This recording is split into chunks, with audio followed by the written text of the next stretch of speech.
हल्द्वानी में विशेष गहन परीक्षण एसआईआर के दौरान मतदाताओं के नामों पर बेवजह आपत्ति लगाए जाने और नाम काटे जाने के आरोपों को लेकर कांग्रेस मुखर हो गई है।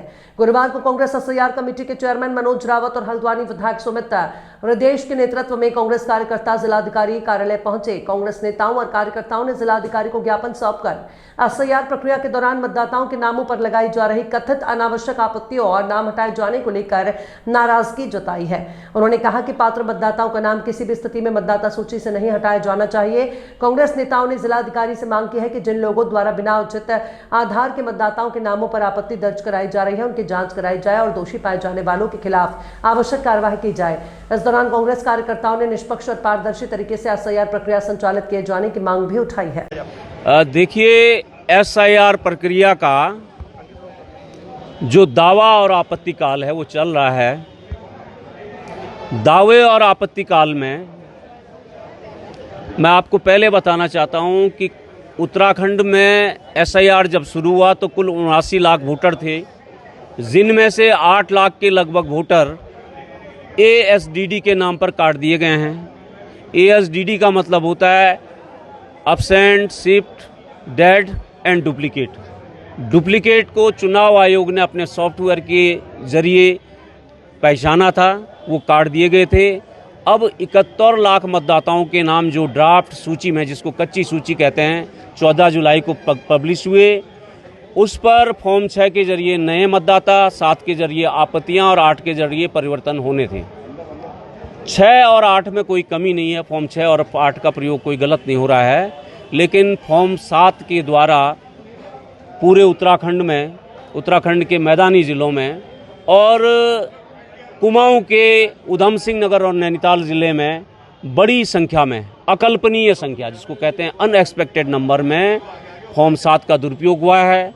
जब कांग्रेस पार्टी ने उसका डेटा एनालिसिस किया है तो ये पता चला है कि एक एक आदमी ने 6,900 लोगों के नाम पर आपत्ति लगाई है।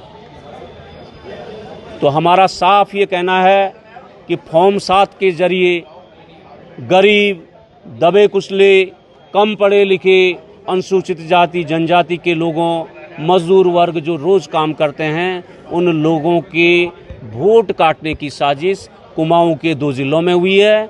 हम इसके विरोध में, इसकी प्रक्रिया के विरोध में कुमाऊं कमिश्नर साहब को ज्ञापन देने आए थे। उनके देखिए, जो फॉर्म नंबर 7 है, जिसमें किसी भी जो विधानसभा का मतदाता है उस पर अधिकार है कि 5 तक वो आपत्तियां उठा सकता है किसी व्यक्ति पे। वहाँ पे हम देख रहे हैं 50, 100 एक व्यक्ति के नाम से, फिर पूरा फॉर्म 7 का उसने प्रारूप भी नहीं भरा हुआ है, ना मोबाइल नंबर डाला हुआ है अपना, ना वोटर आईडी कार्ड। तो वैसे ही वो ऑटोमेटिकली बाय डिफ़ॉल्ट निरस्त हो जानी चाहिए। और ये आपत्ति करता है कि संयोजित तरीके से ये गैंग और गिरोह के रूप में कार्य कर रहे हैं। तो हमने बोला है इनसे कि आइडेंटिफाई करिए इनको और इन पर कानूनी कार्रवाई करिए।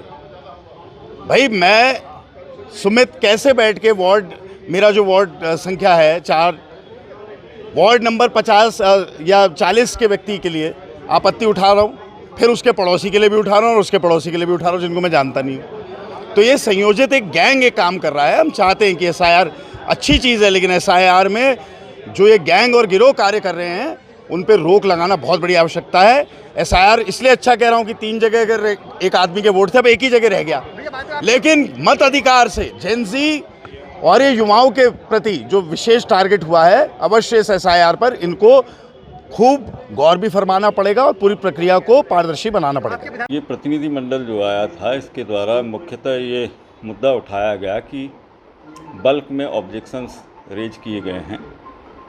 एसआईआर में इस समय दावे आपत्ति का समय चल रहा है और उन्हें आश्वस्त किया गया है कि जनप्रतिनिधित्व कानून और जो निर्वाचक रजिस्ट्रीकरण नियमावली है और ईसीआई का मैनुअल है, उसमें रिवीजन के लिए जो विधि व्यवस्था दी गई है, जो procedure laid down by rules है, हमारे ईआरओज उसी के दायरे में रह के काम कर रहे हैं। और मकसद ये है कि कोई भी पात्र मतदाता सूची में जुड़ने से न रह जाए और कोई भी अपात्र मतदाता सूची में न जुड़ने पाए। तो दैनंदिन रूप से जो भी इसमें डेवलपमेंट हो रहा है, जो भी हेयरिंग्स हो रही हैं, वो हमारे बूथ लेवल अफसर अपने काउंटर पार्ट BLA 2 के साथ साझा कर रहे हैं और जो उसमें प्रक्रिया निर्धारित की गई है उसका अक्षरशः पालन कर रहे हैं। उद्देश्य वही है कि लोकतंत्र का जो मूल आधार है वो शुद्ध, त्रुटि रहित और अद्यतन मतदाता सूची होनी चाहिए, ये उसका मूल आधार है।